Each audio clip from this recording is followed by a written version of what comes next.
Aye. What's going on? Jay is back. Jay is short for Justin, by the way. If you probably already know. If you don't know, that's my name. It's just Jay is easier to say. We are back with The Painted Fool, episode 5, and thank you again. So, what is going on? What is The Painted Fool? It's a space for you. Sharing issues, solutions, and results, and engaging with one another to be of service in some way, basically. Okay? Now, don't forget, rate, review, share, participate, promote, like, all that stuff, subscribe, everything, however you see fit. Promote this page however you see fit, this podcast, however. You can find me on social media, Instagram, @The Painted Fool, Twitter, Fool Painted, Facebook, The Painted Fool, and YouTube, The Painted Fool, but all in one word. I appreciate it. On to the analytics. I have reached 100 plays. So this was just 7 days, a course of 7 days and 100 plays. I mean, listen, I don't care if it seems like a little bit to you, but to me, that's a lot. Because I didn't think that I was getting a lot of that action, but I am. I'm getting that action. I appreciate it. And there's more comments on a public sense now that I'm seeing. I'm happy to see that. I'm getting, of course, I'm not against, or I'm not particular with the private messages and all that kind of stuff, but I definitely like to see when people are making comments to engage on a public sense. That's amazing. I love that kind of stuff. So I also made a Facebook group, just as this is just a shot in the sky right now, because ultimately I want this to be a bigger thing. So the Facebook page, the Facebook group is called The Greater Movement. It's on the Painted Fools page on Facebook. So that's it. Oh yeah, so I'm going to show, after I record this, I'm going to show how my bedroom looks so far. No, it's just something I want to show, just because I have been speaking about this thing about my attention and creating and examining my environment and redoing my space, because I have been lazy and foolish in areas, and like bringing in my artistic stuff into my bedroom, and it should not be that way. And as a result, I've been frazzled mentally, and the scatter is ending. So I'm happy that I've cleaned up. The sunlight is in here. It's so much freer. I mean, I still feel like I can get rid of more stuff, but yeah, I'm happy right now. Just feeling so much more smoother. Anyway, so what is this time? What is this topic?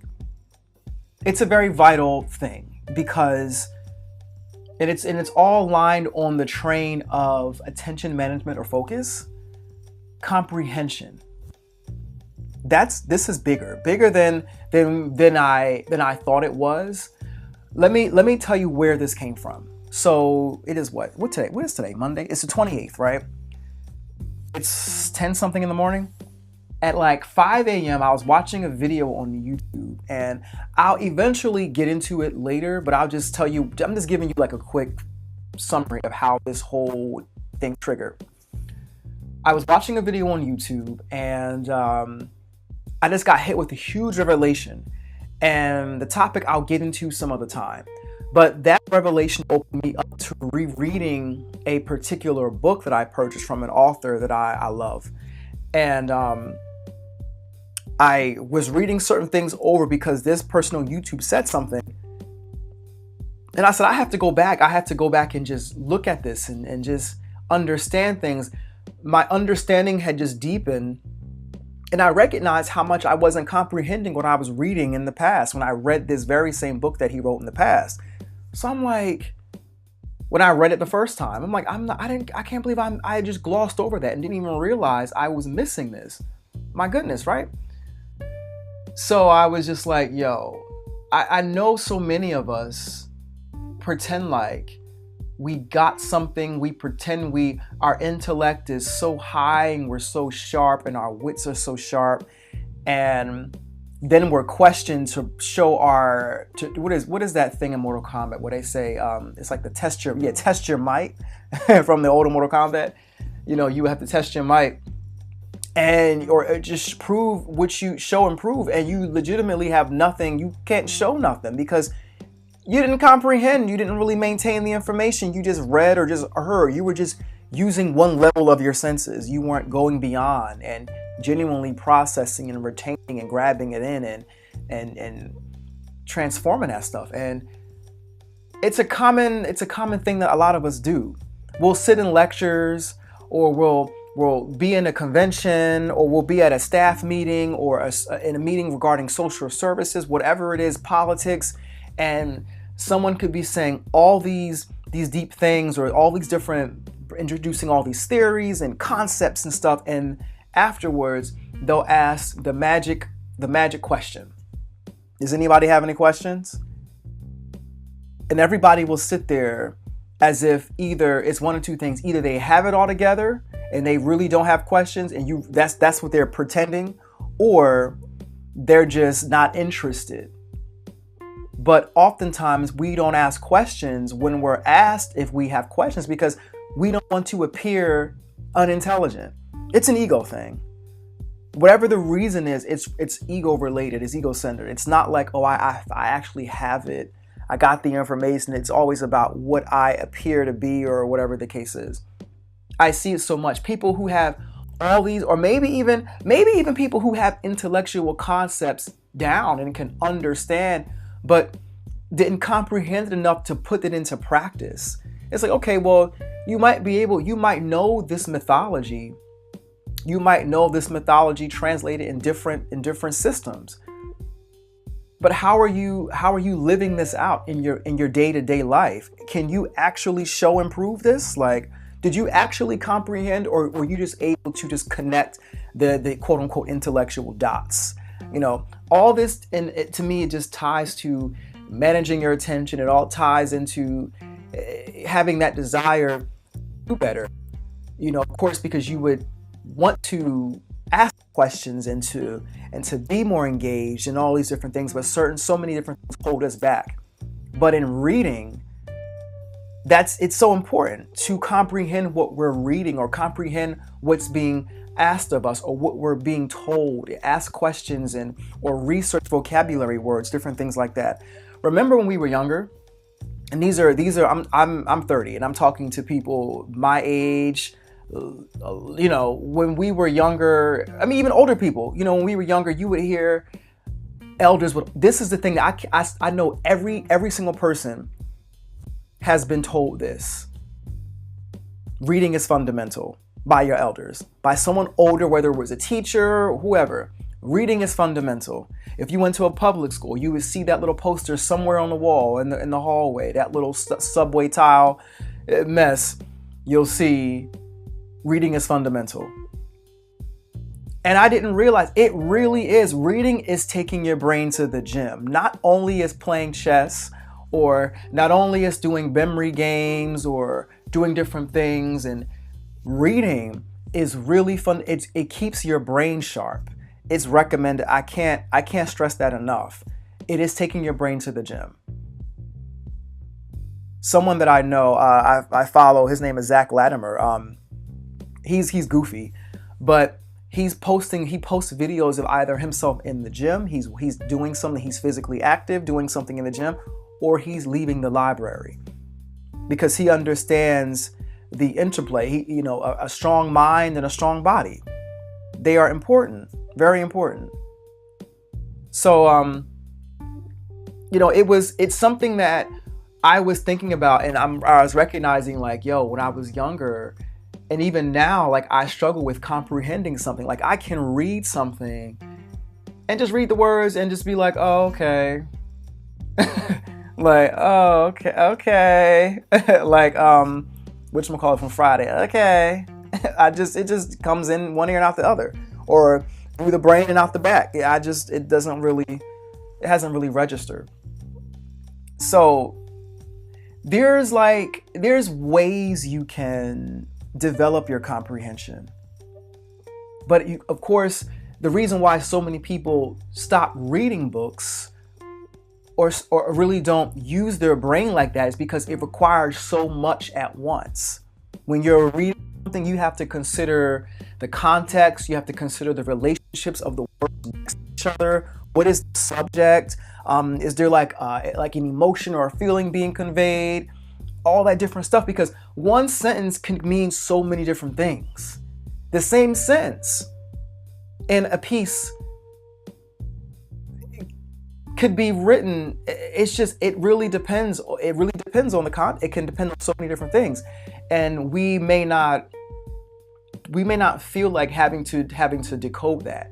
So we won't do the work. We won't read, or the vocabulary could be too advanced and all this different stuff, and then we don't push ourselves, and a good way to do this, as I'm learning is find something that would probably bore you, or find something that is difficult for you to understand, and find out when you start reading it, when do you fall off? Like, we can still read things that may be boring to us. We can read whatever, and can comprehend it.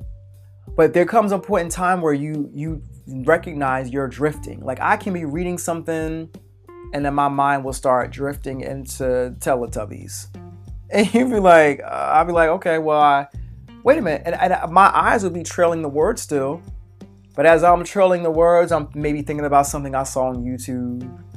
Or my mind might start going into this something that happened last week that pissed me off, or whatever the case was. And I'm not comprehending anything. It's very important to do that. You need to train yourself to be more present in your comprehension, in your reading, so you're comprehending. You need to just engage and be fully immersed in that.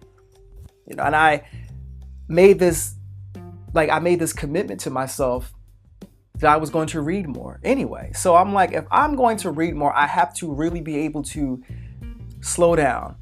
I have to increase my level of reading. So get to some more intermediate to advanced books and define everything. I may have to reread it over and over again. I may have to define every single word, understand, because some books that you read, they just too much. And I tend to love those books written by the older masters, like particularly like when it comes to artistic books.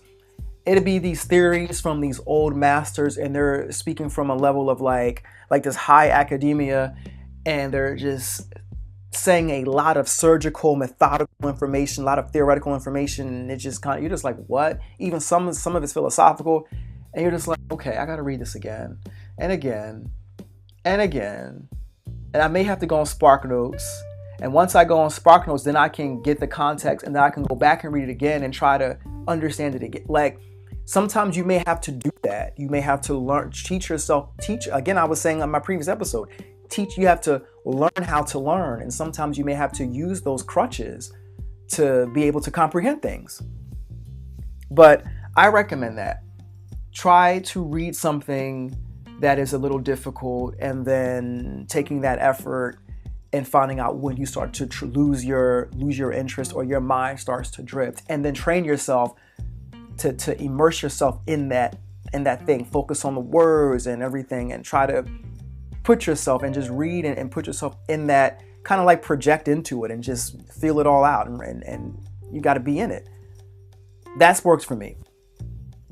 But yeah, it's something that increases your expression and your communication too, by the way. Like, when you read different types of books, if you read fantasy or different levels of fantasy or nonfiction or whatever you decide to read, the more you read them, the greater you're able to express yourself, the more you're able to understand different people that may speak in that older language or whatever. It just helps you to be able to articulate yourself better and understand the language of other people. It's an overall greater way to train your brain. It really is. I can't stress it no other way. And one of my favorite books, well, it is my favorite book. Forest of a Thousand Demons is my all-time favorite. It used to be like the Animorphs series when I was younger, but this Forest of a Thousand Demons book is amazing for me because one, I love the woods, the forest, I love all that. So the book itself it put me in that, my imagination was just completely engaged. But I realized there were so many lessons in that book I didn't comprehend because I was just reading it from the surface level. There's different levels to literature on top of that. So you may find yourself going back. You know, an author that I love as well, another author, he writes in a way where he's like a spider, and he weaves his words very carefully. And you're actually forced to level up. To level up your wits so that you can understand what he's saying. Because I can read it, and although I may get it as I'm reading it, I'm not downloading it yet. So I have to read it again and again. And then comes, if it's instructional or then comes the practice. But he writes very, very well. He writes like a surgeon. I can't really put it no other way. And to those authors and artists who push viewers and audiences and readers to level up, thank you for that. A lot of us need to stay sharp, and we need to teach others to do the same. As we get older, we recognize we have so much more freedom to do as we please, and sometimes to our own detriment, we don't take up the offer not the offer, but we don't expand ourselves in any other way. Like, you don't realize that if you take the time to dedicate yourself to something, and getting that comprehension, your life will change. 100% will change. Our lives change over anything, really. But read something and comprehend it, and you just open up a whole nother door, especially if you're reading something like, instructional or informative, whatever it is, it just changes your whole life. If you're getting into something more, like politics, and you want to understand you like levels of government, or you're going to have to learn how to comprehend. When you're hearing the news and you're hearing a lot of political stuff on the TV and you're using all this jargon that you don't understand, that's when it's important to do the research, look up the words and different things like that. Don't be afraid to ask questions. That's the most important thing. To bring to this, to learn, you just have to have the desire. If you really want to be a better communicator, to receive information better, to be a better messenger, it's going to require you to sharpen those tools, to sharpen your brain. You're going to have to. And if you want to be able to read different books, if you want to read more, start with something. If you feel like maybe this is too advanced, start with something basic, and then increase your reading level. But I know she's like I call her my sister, essentially. Gloria, she reads like she's just great when it comes to reading things and comprehension. She's just good. And she's like, oh yeah, I got it. Like, read a whole paragraph in like 30 seconds and we'll just reiterate back to you and then break it down. You're like, oh, okay. I didn't get that. I got Sea Fox Run. I didn't get what you got. Sorry. But she's good when it comes to that ability to just comprehend things in a way where it's like, okay, it's, but whereas with I am is that like the way I have to learn certain things, like I mentioned in my previous podcast, is I have to learn the inner workings of it all. Like I need to learn, I see this is a watch, but let me take it apart. Let me see, okay, there's a start. Like, how does it start? Where's the spark that's causing this? How is this ticking? Where is it starting from? Where does it come from? How is it made? And how does this thing work? And then I'm like, okay, I can comprehend it. Then I learn the vocabulary. Then I learn that way. Some people just have that natural aptitude to read something and can just download it quicker. But I need to understand the inner workings. I need to get it You know, like I was mentioning about my previous job, like I needed to understand the full play-by-play of how how the cars arrive, to how they're sent off to each dealership, how they're assigned, how the VINs are assigned, and then how everything takes place, and then how they're billed, who gets the money, how it's distributed. You know, what happens if someone didn't scan one vehicle? All those questions I'll ask to better comprehend what's taking place, to better understand my own position. That way I can break it down to help somebody else. But a lot of us have a lot of age. We may have a lot of family members, a lot of younger family members that we are afforded the opportunity to teach them different things and teach them things that we may not have been taught growing up. Why not push yourself and see the responsibility within yourself as an adult, or as a sister, brother, as an aunt, uncle, grandmother, grandfather, whatever it is, to instill knowledge in those around you, or at least yourself. You know what I mean? So comprehension is vital. It is so vital. It is like, it's the piece of how you can then formulate your next action.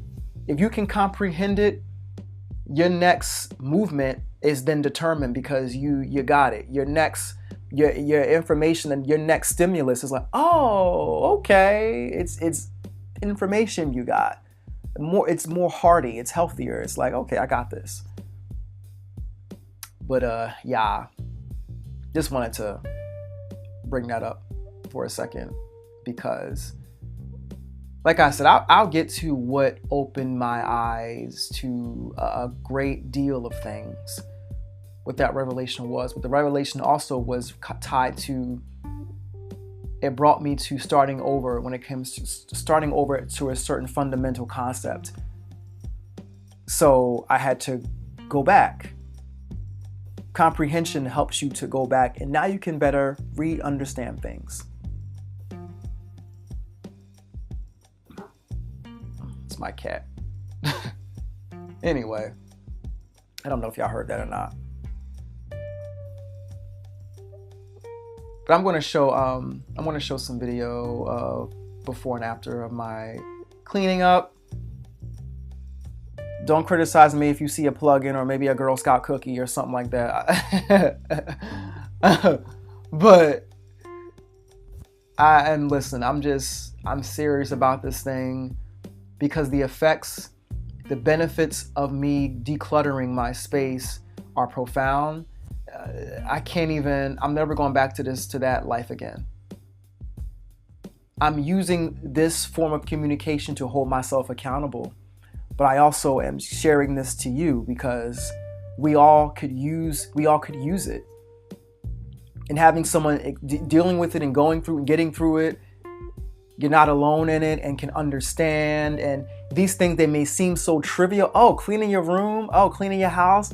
Oh, I was taught about that growing, but you don't recognize how serious it is. You know, we're told to clean our rooms when we're young, and then you get older and you have your own house and you're like, oh my God, I don't feel like I'm stressed. My next task isn't cluttered with mental chatter. You know, I'm not stuck in a whole different, I'm just able to say, you know what? Okay, I have plenty of time to get to this task that's scheduled at 6 o'clock. The time I have now, I can sketch, I can do a study, I can sharpen something, I can do this, I can handle some other things, whatever it needs to. I can do whatever I need to do, but I don't have all this extra stuff in my field of vision cluttering my mind. A clear home is a clear mind. You know, they say that spiritual cleansing of the house, it's not really about ghosts and ghouls and demons. Legit, it's not about that. When you clear out and you sweep out and open up your windows and get all that junk out, the stuff that it carries, the vibrations it carries is gone. So you're not cluttered with all that stimuli. That is just gone. That way you're not stuck in a perpetual loop of the same chatter, the same non-results. That's spiritual work. That's what it boils down to. Now I swear I said this already, but I'm just, yeah. So on to continuing the challenge of focus or attention management to do well, to do better, and to push yourself to a higher level. I'm out. Until next time. See y'all.